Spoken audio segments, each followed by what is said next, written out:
A construction worker at the Mawa construction site spoke angrily.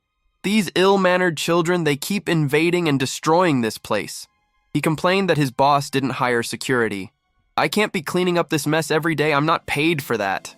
In anger, he kicked a soda can, which rolled and hit something that looked like a shoe. The man turned on his flashlight and saw someone under several newspapers, apparently a woman. Later, the news appeared in the newspaper. Breaking news. This morning, the body of a woman was discovered at a construction site in the city center. The victim was identified as Sharon Russo, 25, who had disappeared the previous night. The scene cuts, and we see a woman, Finn, listening to the news, catatonic. Her friends call to her, "Finn, are you okay? You barely touched your food." Finn replies, "I got distracted again," while eating, fixated on the television. The journalist continued, "According to the police, Russo was found with a fatal cut to her neck and a cut to her chest. Authorities suspected the existence of a serial killer in the city, as it was the third such murder that year." Finn's friends were horrified. 3 murders in 1 year, this city isn't safe anymore. They talked about the brutality of the deaths and wondered what would drive someone to such violence. The way that woman died was brutal. How can someone be so violent? Are some people just born more so? Finn, listening, lowered her head, perplexed. The journalist issued a warning. The investigation is ongoing, and detectives are working tirelessly. Authorities are reminding the public to remain vigilant. One of Finn's friends said, "I think it's best to avoid going out alone for now. We should look out for each other until this is over." Right, Finn? At that moment, Finn was spaced out again, until he thought, exclaiming aloud in his mind, "It's him! But who is he?" Finn's friends whispered about her being distracted again. It's something she always does. Finn continued thinking, convinced. No, without a doubt, it's him. The friends asked each other, "But why is she smiling so broadly at this news? How strange." Finn confirmed, still smiling. "Yes, it's him. Yes, I'm sure. That psychopath." The scene cuts to some workers in an office. A well-dressed woman who appeared to be a manager exclaimed, "Ugh, this awful work just keeps piling up. I shouldn't have accepted the promotion. The pay doesn't compensate for all the hassle. They could fire me any time and I wouldn't even care." She addressed the protagonist. "Look who's back early. Why are you alone again, Finn?" Finn sat down in his chair to begin working, listening to a crime documentary on his phone. His colleague commented, "Another one of those crime documentaries? You need to find a new way to pass the time, Finn." Finn replied, "There's nothing else I want to do right now." The manager, whose name is later revealed to be Madonna, asked, "So, Finn, are you still single?" "Yes," Finn replied. The manager advised, "Maybe it's time to look for someone." She criticized Finn's hobby. "That hobby of yours, Finn, scares people away. You've been working here for 2 years and still haven't made any friends." Finn replied, seemingly hurt. "I thought we were friends." The manager, laughing, confessed, "Well, we are. I don't have much of a choice, do I? After all, I'm your manager." Finn was surprised. "Really? I thought we were really friends." "I'm just kidding, you're too serious. Of course I'm your friend. But it's not like we can always hang out. I'm a busy woman, Finn." She continued giving unsolicited advice. "Anyway, what I'm trying to say is that maybe you need to find new hobbies. Spend time with your teammates." The teammates around the room were listening. "Have you considered dating, Finn? Aren't you interested in anyone? Come on, Finn, talk to your heart." Finn thought, "She's a kind person." The manager suggested, "Tell me, what do you think about blind dates? I can arrange one for you if you'd like." Finn thought with growing irritation, "She's a nice person, but she's annoying me." Finn's personality was introverted and fair. The manager, Madonna, called a colleague. "Hey, Isaac, I have something here that you forgot to fill out." Isaac Evans apologized and went to sort it out. Madonna used Isaac as an example for Finn. "Look at that guy over there. Look at him closely. Isaac Evans. He's very stylish. Why don't you try to be more like him? He smiles at everyone and is charming, isn't he? Can you believe he's a newcomer? He's everyone's favorite here." Finn analyzed Isaac's behavior. He was really outgoing. She noted one detail. And to top it all off, he's left-handed too. At that moment, a thought escaped Finn's mind, spoken aloud while the documentary about psychopaths continued playing on his phone. Maybe because he is a psychopath. "What? How do you know that, Finn?" asked the manager, shocked. Finn began to explain, citing the documentary. "Look, they tend to be like that. They use charisma to win people over and manipulate them to get what they want. The manager retorted, or maybe he's just a nice guy. People like that exist. Come on, Finn Lewis. You can't judge the guy based solely on that. Madonna continued her rant. That's exactly why your colleagues keep their distance from you. When you say stupid things, you start making them feel uncomfortable. Now I'm starting to wonder what your first impression of me is. Finn's phone kept playing the documentary. It may seem charming now, but it's superficial and could fade with time. The manager, exasperated, asked, "Are you listening to me, Finn?" And Finn, the protagonist, was once again lost in thought. The workday at her company was over. The manager, Madonna, was saying goodbye. Bye, everyone. I hope none of you forgot to clock in. I don't want to be forced to come here on the weekend just to fix your time and date records. Do you know how much I love my office? I practically live here, she said ironically. A subordinate wished her. Have a good weekend, manager. She replied, You too. Don't be late on Monday. Then she turned to Finn. Finn, I'm sorry about the sudden change in schedule. Starting next week, you'll be on the night shift for the entire month. I know you'll be going home alone. Will everything be all right? Finn replied without hesitation. Yes, manager. Okay, I've had a schedule like this before. Great, that's good. The BPO business is unpredictable, but unfortunately, your contract includes a clause for flexible working hours. Of course, it's not up to you to decide anyway. Finn retorted, No, I'm not complaining. I really did say I'm fine with it, speaking with a fierce look of conviction. The manager thought, You never complain. Congratulations, you're the perfect worker. Obedient and never questioning the exploitative practices of this company. She wondered, If you hate the job so much, why don't you quit? Finn thought, I have bills to pay, darling. The scene cuts to the city, where the movement has increased. Finn walked through the crowd and thought, I don't know why, but being vulnerable scares me. I don't understand why people are obsessed with finding someone to spend their lives with. Why should someone have to live their life constantly worried and be alone for the rest of their life? I'm fine alone. But then she exclaimed to herself, It's really lonely sometimes. She stopped at a window and began to observe herself. She remembered her manager's words. Why don't you try to be more like him? Smile. She flashed a knowing smile. I guess smiling won't hurt so much, right? On the other side of the glass, watching her, was Isaac Evans, her co-worker, drinking coffee. He looked at her and said, without her noticing, I knew it was you, Finn. Finn stepped out from behind the glass and started walking, heading home to catch the subway. She put on her headphones. It was the Criminal Pursuit podcast. The radio announcer's voice echoed in his ears. From shocking murders to audacious robberies, we bring you insider information on the crimes that captivate the nation. Welcome to Criminal Pursuit, the podcast that investigates the darkest corners of the criminal underworld. Join us and discover the motives, methods, and madness behind these notorious cases. As she entered the subway, the radio host continued. Women sadly face many dangers in our current society, and one of the most worrying is the high incidence of stalking cases. Stalkers are no joke. These frightening individuals go to great lengths to terrorize their victims.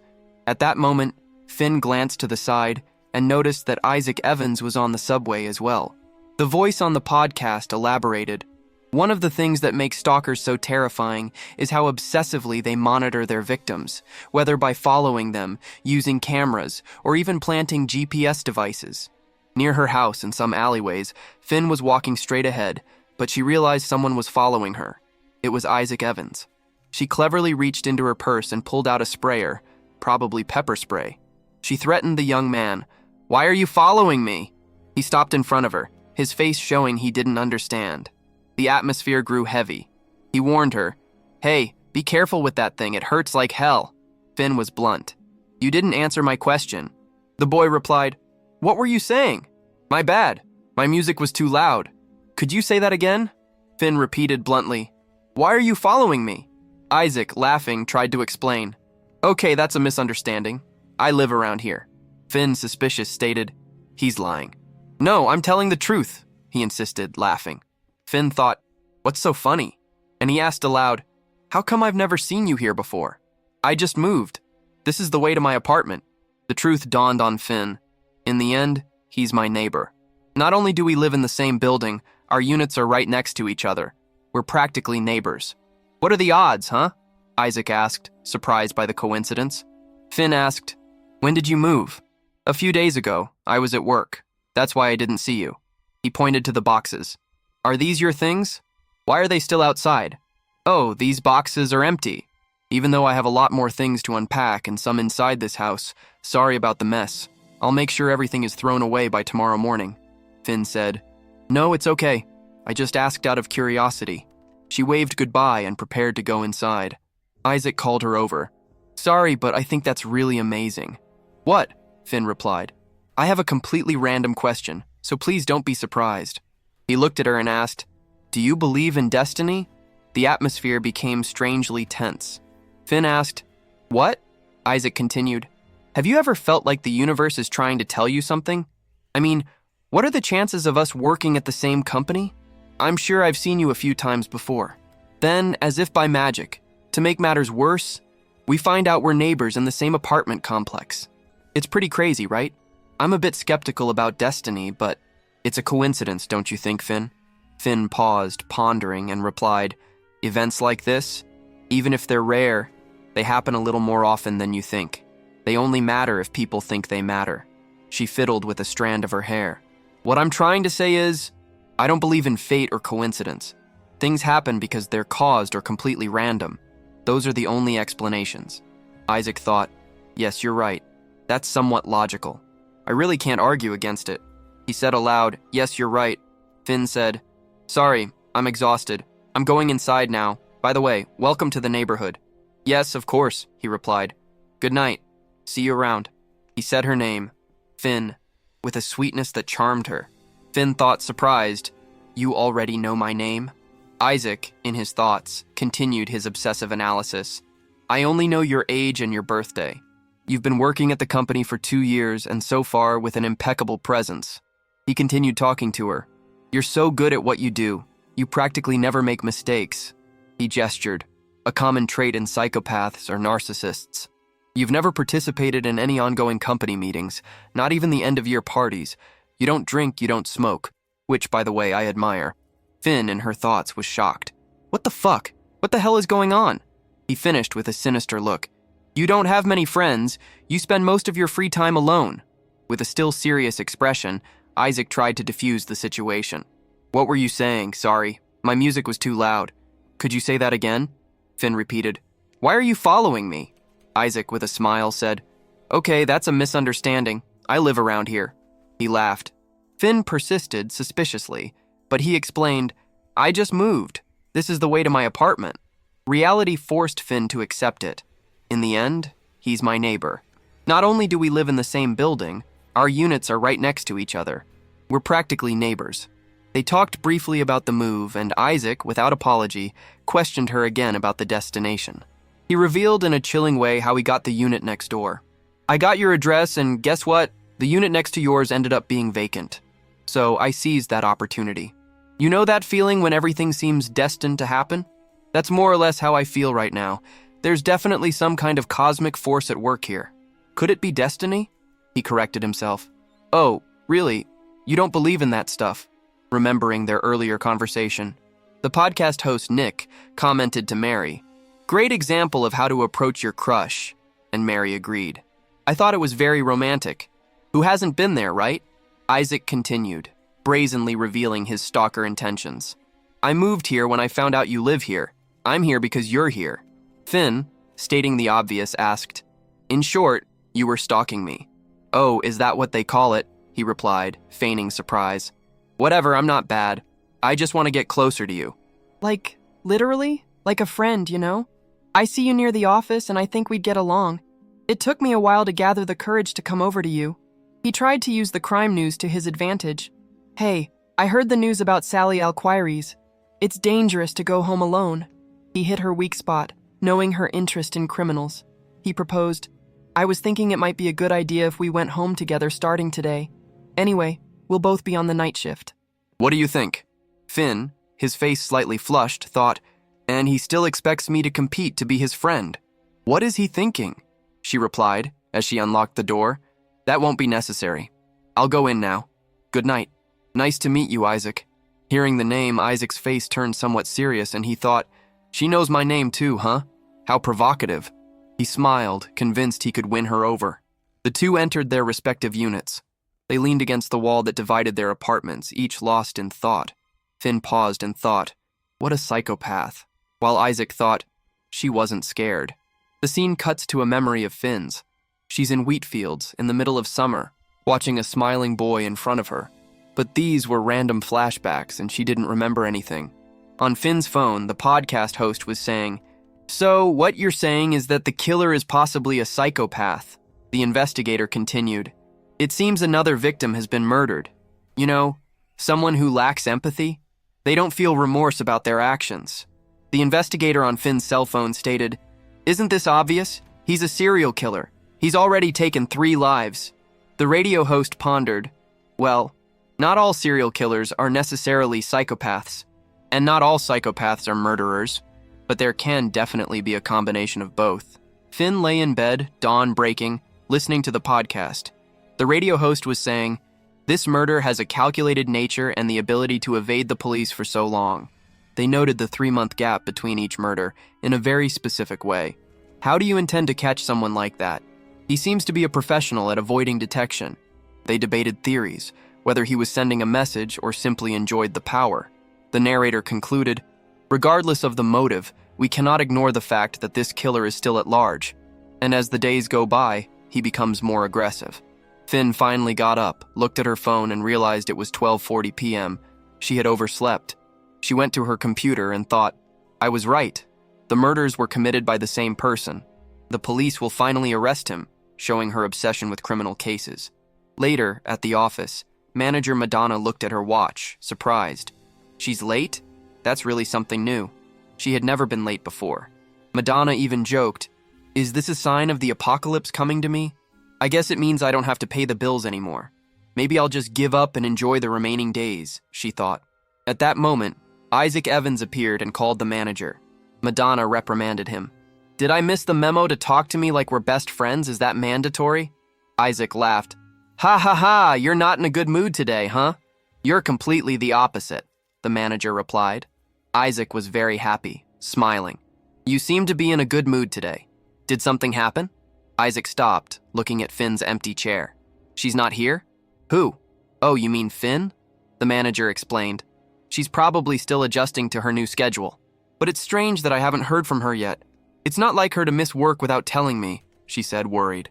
Isaac's eyes widened, making a very strange expression. "Holy shit, I think it's my fault."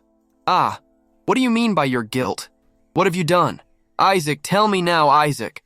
Cut to the city. Isaac was explaining the situation to the manager, smoking a cigarette with her. The manager asked, "So, why were you two together again on Friday? The new apartment I moved into is right next to hers. Now we're neighbors." Madonna was surprised.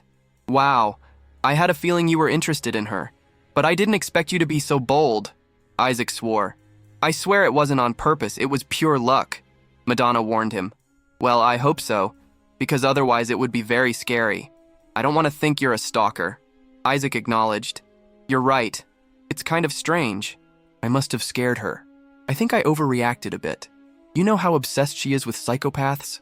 Well, I acted creepy and disturbed, like I was her crazy new neighbor, just to see how she would react," he admitted. The manager replied, "Yeah, and I thought I was doing a great job, but she just stood there with a blank expression. That girl didn't even move. She just typed in her password without caring about anything else, as if I wasn't even there." Isaac speculated, "Maybe she realized I was just pretending. I think it was pretty obvious. You said she's smart." He worried. "And now? Do you think that's why she didn't show up today?" The manager reassured him. "Do you really think she's going to skip work just because of that? We're talking about Finn, young man. I bet she just rolled her eyes and thought, 'What a loser,' or something like that. I mean, she's kind of weird too." But then Madonna made the revelation that changed the mood. "Now that I think about it, she already thought you were a total psychopath before this stunt." Isaac was terrified. "You're kidding, right? Why didn't you mention this before, manager?" The manager was shocked by Isaac's admission. "Wait a minute. Was your psychopath act really real? Not just one of your stupid lies?" Isaac tried to defend himself. No. Wait, did you think I was making this up?" The manager exploded. "Why are you such an idiot, you imbecile? What the hell is wrong with you? I thought you were over your unhealthy mood." The manager tried to slap him in the face, but he defended himself. Isaac defended himself, still with his hands raised. "You're lucky she didn't call the damn police to grab your ass." He relaxed, saying, "Right, she still hasn't called the police, so I guess we're good. It was just a harmless joke anyway."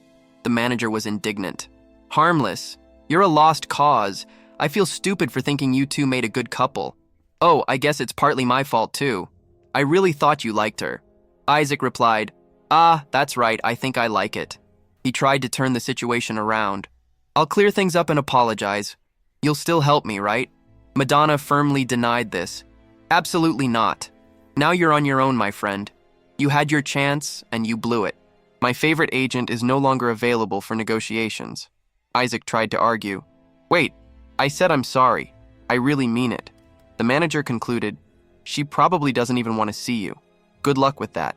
At that moment, while they were talking, they spotted Finn on the street. Madonna exclaimed, "Wait, is that her over there? Well, thank God, Calivio. She doesn't seem shaken. She's even well-dressed with headphones on." She reprimanded Isaac. "But even so, you acted like an idiot. It's no surprise she'll avoid you from now on. So maybe it's best to give up now, soldier." Isaac didn't give up. He ignored the manager, who asked, surprised, "Hey, wait, where are you going? What are you going to do, Isaac?" Meanwhile, around Finn, people were talking about the new restaurant and the fear of the murders. "So, I heard the weather's going to get really awful. I just don't feel safe out there, you know?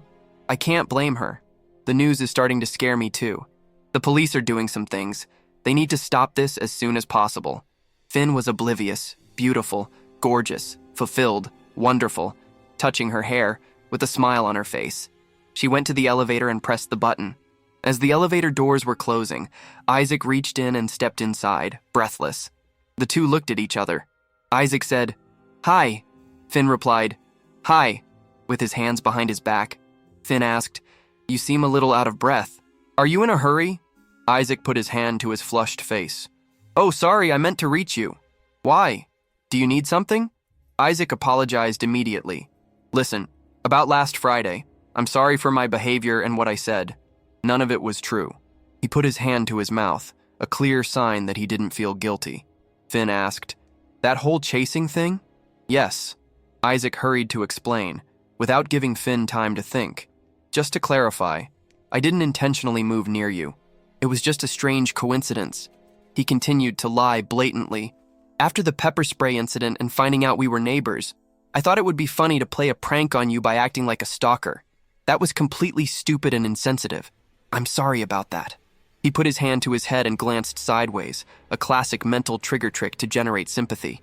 "The things I said about you were things I heard from my teammates. I wasn't lying when I said you're popular at the office. I understand. If you're upset with me or don't want to talk anymore, I hope we can continue on good terms." He pleaded, "Can we talk like this again, as friends?" Finn, the protagonist, responded with biting irony. "Wait, so you're telling me it was all an act, huh? Too bad, I was really getting involved." Isaac was stunned by Finn's response. "What peculiar taste, huh?" The podcast hosts joked, "Does she like psychopaths?" Poll. Finn continued to joke with a lovely ironic smile. "I was so excited about the idea of having a psychopath and a potential stalker as a neighbor, playing cat and mouse with each other. I was thinking my life was about to turn into a real thriller. That was a little disappointing." She finished. "Well, back to reality, I guess," Finn thought, satisfied. "My God, this boy is a psychopath." Isaac stopped, staring at her with a terrifying look, completely bewildered. Finn started laughing in his face, mocking his spasm. She apologized, laughing. "Sorry, that was a really weird thing to say. Did I scare you?" She continued to mock his apology. "I understand why you find it funny. Pranks are surprisingly entertaining. Acting like a stalker, who does that? Ha ha ha. You're definitely a unique character for sure." Finn stopped laughing and looked at him with interest. "I guess we're even now, aren't we? Nice to meet you, Isaac. See you later." She stepped out of the elevator. Isaac shouted so she could hear, "Finn, wait! I really meant it when I said I want to get closer to you. I know a coffee shop that serves amazing coffee and sweets. If you don't like sweets, we can go somewhere else. I promise we'll be back before your break is over, so would you like to have lunch with me?" Finn asked, turning around. "Are you going to pay, Isaac?" He confirmed. Finn smiled, with the facial expression of a true maniac. I even like sweets. I think a little more time won't hurt, right? Let's have lunch together. So, what do you say? Isaac, observing her smile, thought, that smile hasn't changed at all. He watched her walk away with satisfaction and thought, Finn, I've finally found you. Cut to the scene. Finn was talking to the manager, Madonna. Madonna exclaimed, surprised. Isaac invited you to lunch? And he actually followed through, didn't he? He's very persistent. Finn confirmed, we're planning on eating at a coffee shop. What? No way. You're really going to have lunch with him? Madonna was alarmed. I already said yes to him. Wait, Finn, maybe you should think about this first. That guy's an idiot. I mean, you barely know him, right? Finn was puzzled by the change in attitude. But wasn't that your initial idea? Why did you change your mind? Did I bother you too much about going on a date? You don't need to take this so personally. You can take it slow. Finn revealed, no. Isaac and I grew closer. Wasn't that what you wanted? Madonna, feeling guilty, asked, did you know? Finn replied, his face serious and dark circles under his eyes. No, I just had a suspicion. He knows some things about me that are quite personal. Most of them only you know. So I suppose you must have shared that information with him. But manager, you can't just give your agent's information to random people. Finn subtly threatened her. You could have seriously endangered me and my safety, not to mention breaking protocol. You need to be more careful or you'll get into trouble with your superiors. Madonna apologized, grabbing Finn's arm. I'm so sorry, I messed everything up. It was all a big misunderstanding. I've known Isaac for a long time from a previous job. I never really thought about setting you two up, but he started showing interest in you, and I had the idea. You two have a lot in common. You seemed like a good match. Finn recalled Isaac's words. I learned these things from my teammates while scratching my head. I wasn't lying when I said you were popular. Madonna continued to explain. Well, anyway, he was known for his crazy sense of humor back then, but I assumed he had matured by now. You probably already know he's an idiot, right? He told me about that horrible prank he played on you, and I hate him for it. So please cancel your plans with him, okay? Finn, cup in hand, refused. No, it's all right. Are you still going to be with him even after what he did to you? The manager asked. Finn explained coldly. He's just trying to be friendly with me, that's all. Besides, we're just going to have lunch, nothing more. You're worrying too much. Madonna thought aloud, confused. Did she really think that silly joke of his actually worked? The scene cuts to a 5-star restaurant. Finn and Isaac were having lunch with Finn devouring a cake. Finn exclaimed, delighted, did I just taste paradise? Ha ha ha ha, it's so good. Isaac chuckled at her expression. You look so cute now, Finn. That bite must have changed your life. You look like a different person. Besides, for someone who only likes sweets, you asked for quite a lot. Finn offered, are you worried about the bill? We can split it in half. No, that's on me. Isaac refused. Finn continued eating. Isaac watched her intently. Finn asked, what was that look that's going to make me lose my appetite? Oh, sorry, I didn't mean to make you uncomfortable. I'm just happy to be chatting casually with you like this. You seem normal, completely different from how I saw you. Finn blushed and replied, I think people still think that way about me. They're not entirely wrong. I'm not the most sociable person in the world, but, you know, my manager told me I'm strange and make people feel uncomfortable. Making friends has always been difficult for me. Maybe it's because my interests are different. She tried to open up to him. I'm not really upset or anything, you know, Isaac. I don't want to push myself harder than necessary. Isaac used a manipulative tactic. I completely understand how you're feeling. I've been in your shoes before. It's hard, you know, Finn, when people don't see things from your point of view. People judge those who don't fit their idea of normal. If only people would bother to understand why someone does what they do. What I mean is, you're not weird at all. I think you're amazing just the way you are. Finn cut the romantic mood short with a cold accusation. Is this your usual strategy for luring victims? Positive affirmations, false empathy, you know, the whole package, right, Isaac?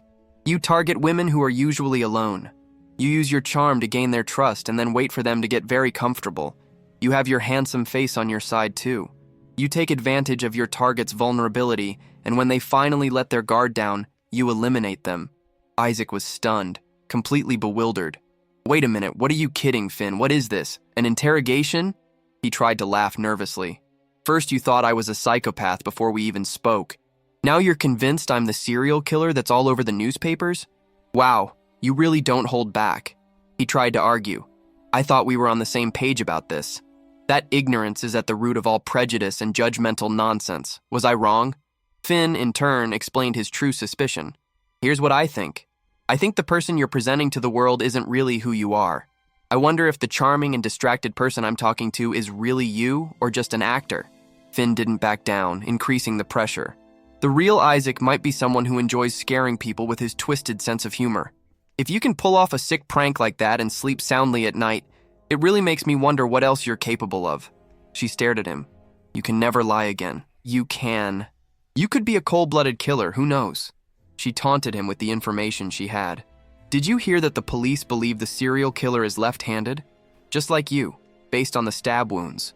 Isaac was visibly annoyed. I don't think it's fair to keep bringing this up when I've already apologized, do I, Finn? You can't go around calling people psychopaths or serial killers without any solid proof. It could get you into serious trouble. Finn stood his ground. I'll be suspicious of everyone until given a reason not to be. Hold on a minute. I think you might have misunderstood. Psychopaths are known for being able to blend into society and appear completely normal. By the time you realize something is wrong, it may be too late. Isaac tried to appeal to logic. Okay, I understand you're being cautious, but why are you going out with me then? I thought you were suspicious of me too. If I were the killer, I wouldn't want to be seen with you in public. I mean, you don't have many friends, which would automatically make me a suspect. I'm not that stupid. Finn conceded a point. Okay, fair enough. That doesn't mean you're not a psychopath, though. Isaac continued, frustrated. It seems you've already decided I'm the culprit. Tell me, Finn, why are you so obsessed with me being a psychopath? The protagonist revealed her true motive. Because I want to meet a real one. Isaac questioned. But why? To confirm some suspicions? Do these things really negate the potential danger of actually encountering one? Finn evasively replied, You wouldn't understand. Isaac tried to make a deal. If it turns out I'm not who you think I am, would you cut ties with me? Yes, I think so. I don't have many reasons to stay connected to you, and besides, Isaac expressed his displeasure. I feel like you're not giving me a fair chance. Don't you see anything else interesting about me? Maybe we could at least be friends, Finn thought, analyzing him. He really is suspicious. You should be unhappy with me now. Even with all this crazy talk and rude behavior towards you, you're calm. Isaac, unconcerned, confessed. Actually, you know what? I don't care. Whatever your reasons are, as long as I have the chance to talk to you, that's all that matters. Finn concluded the matter. You're not leaving yet. Do as you please, then. In her thoughts, she asked, What do you want from me, Isaac? The scene cuts. The two were leaving the restaurant. Isaac actually paid the bill. Isaac noticed the time. Even if we run, I don't think we'll arrive on time. Finn, relaxed, replied, It's all right. An extra break won't do us any good. She looked at the city at night. The city is a different world at night with its bright lights. It's so peaceful. The night shift isn't so bad after all. Isaac called to her. Hey, are you okay? Come on, let's go back now. When he said that, Finn had a flashback and started looking at Isaac. She remembered a childhood friend who had the same facial expressions and the same way of speaking. She was stunned. They stopped and stared at each other, trying to decipher what the other was thinking. Finn thought, I can't believe it. The scene cuts to the next day at the office. The team was overworked, complaining, I can't believe it. Monday was supposed to be a quiet day. They lamented the overtime. The manager intervened. Could you please save the small talk for later? Trust me, I'm not happy with this workload either. But we're a team. We need to work together to finish this. An employee tried to cheer up the manager. But manager, could you try to be a little more optimistic? Maybe that would lift our spirits a bit more. The manager partially agreed. What I mean is, you've been here long enough to know how things work, right? Okay, let's make plans to go to a pizza party later. She promised pizza if they finished before 11 p.m. The team perked up. Finn couldn't stand the conversation and covered her ears, annoyed by the noise. At that moment, the manager approached Finn and noticed, alarmed. Wait, is that blood?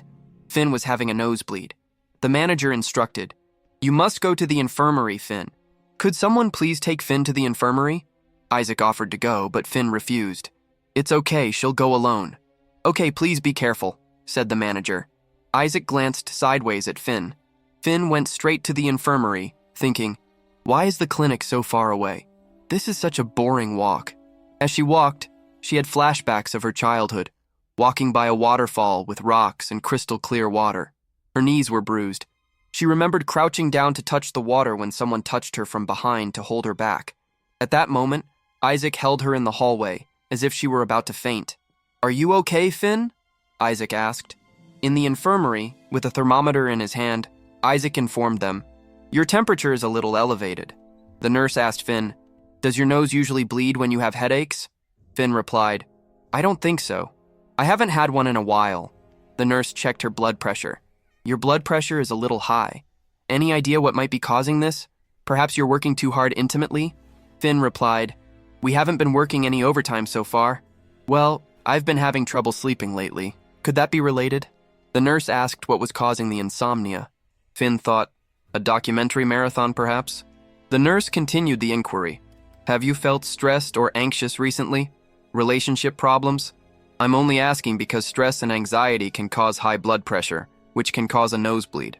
Finn, at that moment, began to observe Isaac from a distance. The nurse concluded, "It's a rare occurrence, but it would be best to avoid anything that might cause you stress right now. But if it happens again, it's best to see a doctor." "Did you hear that, Finn?" the nurse asked the manager. "So the nurse recommended that you leave early?" "That's fine. Either way, we had already planned to send you home early," the manager agreed. The manager reassured the team. "The team can handle the rest of their tasks." She turned to Finn. "Could someone give you a ride? I'm a little worried if you go home alone." Isaac volunteered. "I can take her, but could you cover for me and explain to the manager?" The manager, irritated, retorted, "Shut up, Isaac. It seems like this whole situation is your fault." Isaac, sarcastically, "What do you mean? How is this my fault?" "Because you're an idiot. Your jokes are idiotic, and obviously you're just trying to avoid work." At that moment, Finn was having flashbacks of the boy from her childhood. She thought, why are these memories returning more frequently after all this time? She glanced sideways at Isaac. Could it be a sign of something closer than I imagined? Isaac insisted, "Just give me a chance to redeem myself with her, or I'll take her home." Finn thought, what a strange feeling. I think I should leave. The scene cuts to the subway. Finn was thinking aloud. They say a person's identity is formed by their memories. If that's true, then what does that mean for me? I don't fully remember my past. Isaac asked, "Are you really okay with this, Finn? Me taking you home while I'm a potential murderer?" Finn replied, "I'll assume you're joking, but I don't think I could do anything in this crowded place. And besides, I only agreed to you accompanying me to the station. I'd rather go home alone." Isaac agreed. "Okay, Finn, sure, sorry. It was just my poor attempt to cheer you up. It's so quiet." Finn teased him. "I guess cheering someone up isn't your forte." Isaac smiled sarcastically. "Even when you're sick, you're smart." An announcer announced the train's arrival. Finn said goodbye. "I'm leaving now. Thank you for taking care of me, Isaac." As she was going inside, Isaac pulled her by the arm, sincerely saying, "Wait a moment, Finn. I'm really sorry. I don't know how to act around you without being a complete weirdo. I didn't mean to overreact or make things awkward, but I really care about you. I know most of the time I'm terrible at showing my sincerity. I genuinely care about you. And this time, it's true. I hope my feelings find a way to reach you." He touched her hand. "Take care, okay?" The two exchanged glances through the subway window. Finn thought, if I remain a mystery, how can I trust my instincts? She was holding a Japanese amulet for protection. Cut to the next scene. It was already morning and Finn's cell phone was ringing. She woke up and saw some messages. She sent congratulations to someone and then sent a message to Ms. J. Finn. "Hi, Ms. J. How are you? I'd like to know about Scott. Has he been assigned to the new case?" Ms. J. "Hi, Finn. Long time no see. How have you been? And yes, Scott is now handling the serial killer case. Do you need me to check on anything?" Finn. "No, it's fine. I'll stop by the police station later. He wouldn't mind, would he?" Asking about Scott, the detective on the case. The scene cuts. Detective Scott Lee, a popular police officer, was at the precinct complaining, "Damn reporters. They're always making things difficult for us. And who the hell stole my strawberry drink from the fridge again? I swear, if I find out who it is, I'm going to kill the thief," he joked. A colleague commented, "Looks like the great detective Scott Lee got a lecture. Do you think someone here leaked it to the media?" Scott, frustrated, said, "Damn, now that scoundrel is going to be harder to catch now that he knows he's being hunted." Scott was on the serial killer case. Why did this have to be assigned to me? His colleague praised him. Hey, because you're the best, he informed him. By the way, the files from the other precincts arrived this morning. They're on your desk, and you also have a visitor waiting for you. Scott was surprised. A visitor? Turning around, he saw Finn picking up the files from his desk. Scott was furious. Hey, what do you think you're doing here? These files are off limits. Put them back. You shouldn't be at work. Why are you wandering around here? Finn replied, I'm on the night shift now. What the hell were they thinking putting a girl like you on the night shift? This is ridiculous. And how did she get in here? Who let this girl in? I said strangers aren't allowed in my room. This girl specifically, Scott complained. His colleagues looked puzzled, whispering, That's strange, Scott. But isn't she like your daughter? You practically raised this girl. Scott denied it. I'm too young to be a father. Hey, you better get out of here now. After all, why do you keep coming here? Don't you have other things to do? Finn, ignoring him, offered, I brought you something. I thought you might need this. Scott relented. Okay, just 5 minutes then, and then it's time to go. He caught her red-handed. Gotcha. Scott scolded her, acting like a father. Seriously, kid, stop showing up unannounced. At least text or call me first. Finn explained.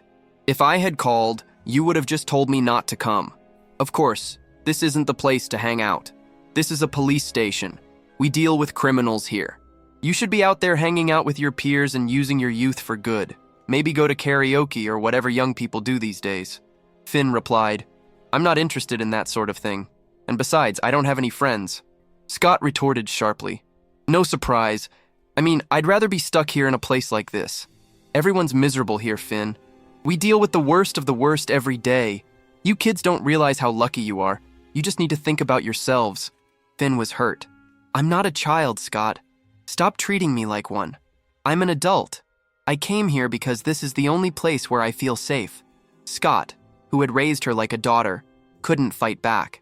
Finn thought, hurt. Am I a nuisance to him? Why does he keep pushing me away?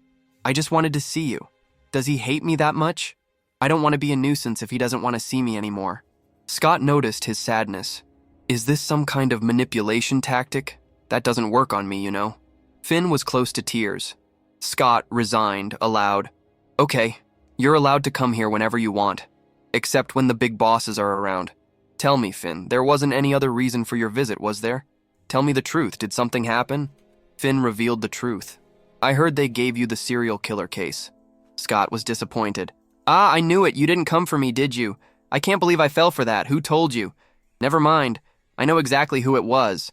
How hard it is for people to keep their mouths shut, even my colleagues can't do it. Finn went straight to the point, asking Scott, Was it him, Noah? Scott cautiously questioned. No, Finn, we don't know yet. Why would you think it's him? Finn explained the reason for her anxiety. Because Noah was recently arrested, he's suspected of being the serial killer. It's just been all over the news lately, but we really don't know what happened to him. I can't shake the feeling that it's him. I haven't been sleeping well because of it. She asked directly, Do you think there's any chance this killer is Noah? Noah seemed to be someone she had strong feelings for. Scott was alarmed. Hey, what's going on? I thought you'd moved on already. Why are you mentioning him again? Did you tell your therapist about it? Are you taking your medication? Finn replied, No, Scott, I quit last year, remember? He said I didn't need him anymore. Scott tried to calm her down. Listen, the guy was released 6 years ago. Part of his sentence is a no-contact ban, even after his release. This serial killer, whoever he is, I'm going to get him. So don't worry too much. For now, try to stay safe and avoid being alone, he insisted. And I also think you're not in your best shape to work today. Why don't you take the rest of the day to rest? I can give you a ride home. Scott started looking for his car keys. Finn thought, he's the only one who keeps telling me to forget everything. But he's the one who gets agitated when we talk about it. Finn grabbed his bag and said goodbye. Scott, don't worry. It's still light out. I'm going to catch a train. Don't worry about me. You have a criminal to catch. And I know you can do it. You can do it. Good luck. Scott tried to argue, but Finn stopped him. You don't have to do that. I'll be fine. Scott tried to warn her about walking alone. Finn interrupted him, revealing the news. About that, I'm not going home alone anyway. I have a neighbor who's a coworker, and his name is Isaac. Scott was relieved. That's great. Just make sure you're nice and get along with him. Finn dropped the bombshell. I'm telling you this because I think he's a complete psychopath. So, in case something happens to me— What? Not again! Scott exclaimed in exasperation. You're going to keep doing this, and you can't just be suspicious of every new person you meet, Finn. You can't just throw those things around. It's not healthy. Scott noticed that Finn's shoelace was untied and bent down to tie it like a father. Finn looked uncomfortable. She thought, I'm messy, clingy, and selfish. I shouldn't have come here. I only make him worry about me. I can't connect with anyone like I can with him. At that moment, a scene from their childhood was shown, with Scott taking care of her. Finn scolded himself. But I should have stopped seeing him a long time ago. I don't want to bother him anymore. She composed herself and was honest with Scott. Just so you know, I really came here to see you, okay?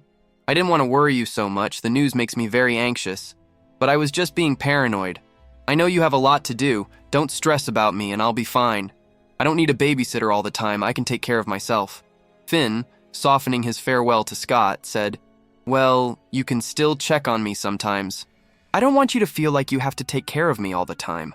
I'm an adult now, Scott. She thanked him sincerely. Thank you for everything. The scene cuts. Isaac was at Finn's door with a gift in his hands, thinking, I should have gotten her number. The scene returns to the police station. Noelle, a police officer friend of Scott's, arrives with something in her hands. Look, I saw Finn throw this in the trash a little while ago, and she seemed pretty angry. What did you say to her this time, you heartbreaker, Scott? Scott, annoyed. Why do you care so much, and stop being noisy, will you? Noelle retorted, Why shouldn't I care? We're talking about Finn. You're clearly not doing a good job as her guardian. Scott defended himself. Her guardian? Look, the girl literally came to tell me that she doesn't need my babysitter anymore. She said she's an adult and declared her independence. Noelle offered her diagnosis. It might be because she's trying to make you see her in a different light, that she's a woman now and not the same child you used to take care of. She went further. How much longer are you going to pretend and not notice? There's something more going on with her feelings for you. You can't just ignore it. You need to be honest with her. Scott countered. If you just let it happen, she'll get over it eventually. She's just confused. Finn hasn't had many people in her life. It's understandable. Scott then revealed Finn's tragic past. Her father was a narcissist, and her only friend was a murderer. She'd been through tough times with men before, never felt real love and affection. She didn't even know what she was supposed to feel until her aunt took her in. She formed a strong bond with her very quickly, and her aunt cared for her as if she were her own daughter.